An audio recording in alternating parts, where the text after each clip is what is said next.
Thank you. Thank you, HCT, for inviting us today.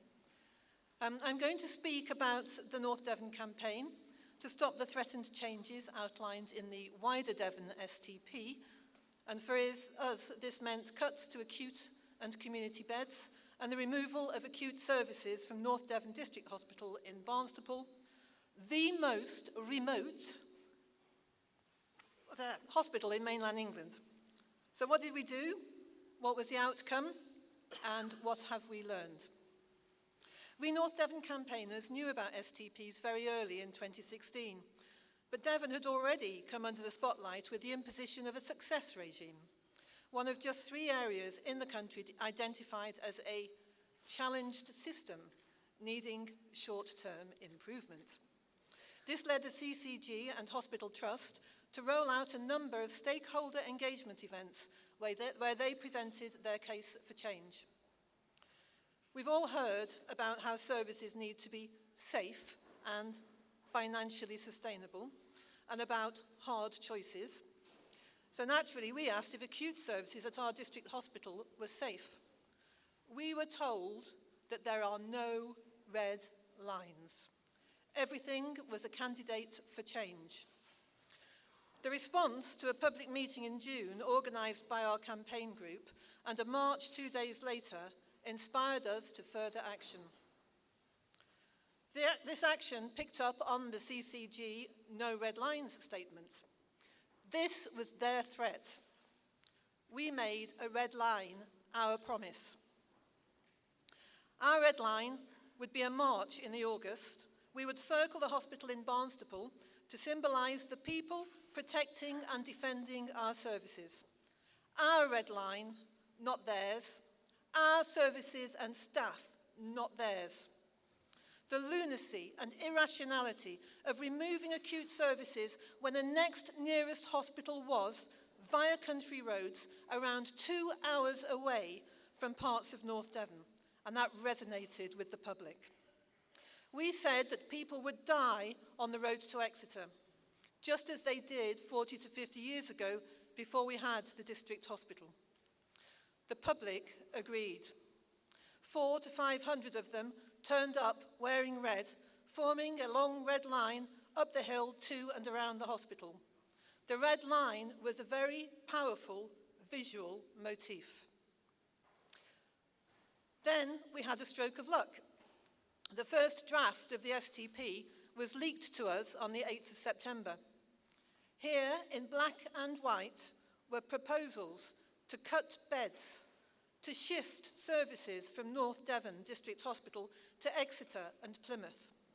Proof positive that our fears were their plans.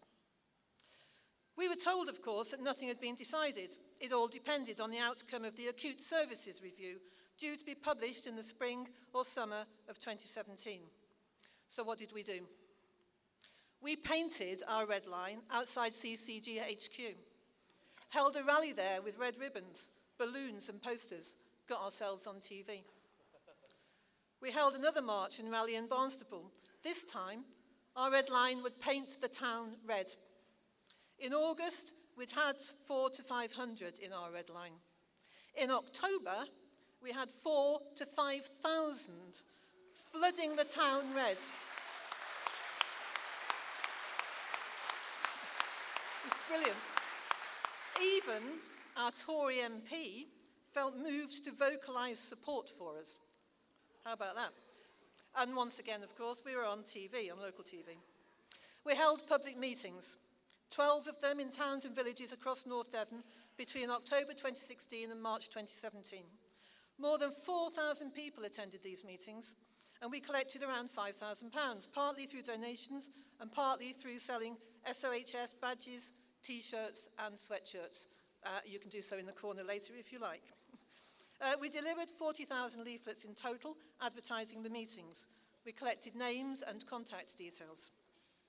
We set up a Facebook page that quickly built a following of over 10,000 as the hospital threats became known.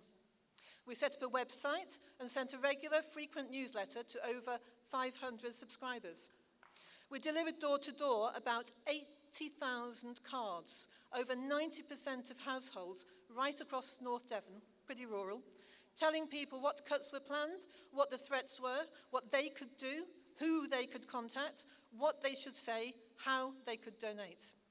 We attended as many CCG and Devon County Council scrutiny meetings as possible in the greatest numbers possible. We protested outside, presented inside, asked questions, disturbed, disconcerted, disrupted.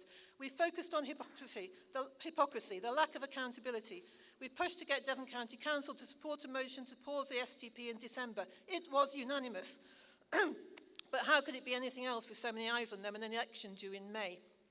We knew what was happening in the acute services review workshops because we got to know clinicians, some of whom attended our campaign meetings occasionally.